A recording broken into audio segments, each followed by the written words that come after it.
Le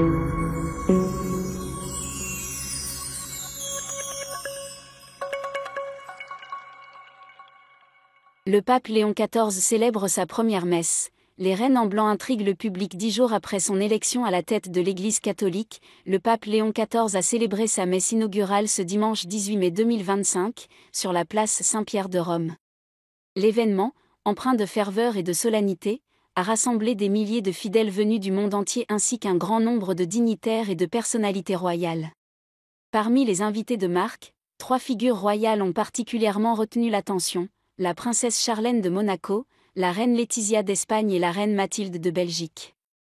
Ce qui a suscité la curiosité du public, au-delà de leur présence, fut leur apparence immaculée. Toutes 3 étaient vêtues de longues robes blanches, accompagnées d'un voile en dentelle posé délicatement sur leurs cheveux. Charlène arborait une robe droite et ajustée, Laetitia une tenue fluide à la coupe élégante, tandis que Mathilde avait opté pour un ensemble veste et jupe plissée. Leurs accessoires sacs à main et escarpins assortis complétaient parfaitement ces looks sobres et distingués. Mais pourquoi ces reines portaient-elles du blanc, alors que le protocole impose généralement aux femmes le noir lors d'audiences papales? La réponse tient dans une règle peu connue du grand public, le privilège du blanc. Ce privilège rare, réservé à un cercle très restreint de souveraines catholiques, leur permet d'arborer le blanc lors de rencontres officielles avec le pape. À ce jour, seules 7 femmes dans le monde peuvent bénéficier de cette exception. Ce droit protocolaire trouve ses racines dans l'histoire religieuse européenne.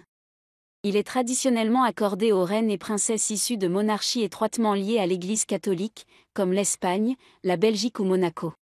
Le blanc devient ainsi un symbole fort de pureté, de fidélité à la foi et d'un lien spirituel particulier avec le Saint-Siège. Cette apparition remarquée de Laetitia, Charlène et Mathilde, toutes 3 vêtues de blanc au cœur d'une cérémonie dominée par le noir, a donc davantage à voir avec un héritage historique qu'avec un choix esthétique. Une tradition rare, mais hautement significative.